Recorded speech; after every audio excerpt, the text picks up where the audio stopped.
customer tayo ngayon na Toyota Hiace low power. Hard start din guys. So, tingnan natin ngayon guys kung ano yung mga gawa natin na remedyo nito. So let's go!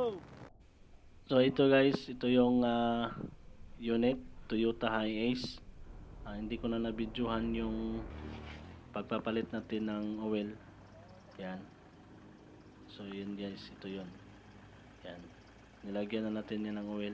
So yan guys, change oil. Yan, tapos na natin ang change oil guys. So may isa pang trouble nito. May nakita namin guys, itong fuel pump. Papalitan natin ito ng bago. So ito yun guys, ito yung bagong bili natin na fuel pump. Binili to ni Busing. Kasi nga, sabi niya, pag umaga daw, nag-hard start daw to eh.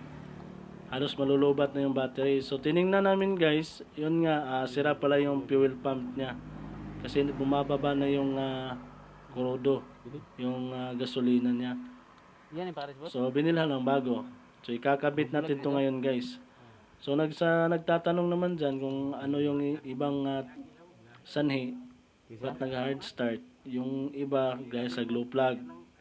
Yung iba naman, pag sa gasolina, spark plug.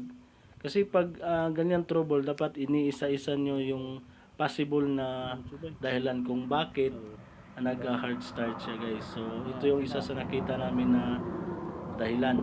Tingnan natin, pagkabit natin ito kung may pagbabago ba. So ayan. Ito bala.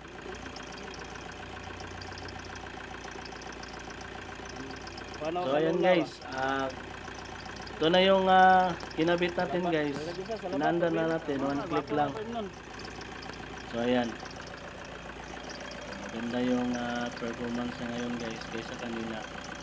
Ayan, nakikita nyo yan guys. Ito yung bagong kabit na fuel pump.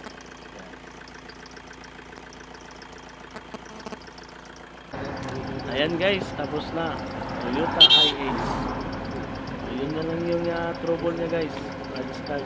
Nalitan ng fuel pump. Tol, okay? Okay. Ayos.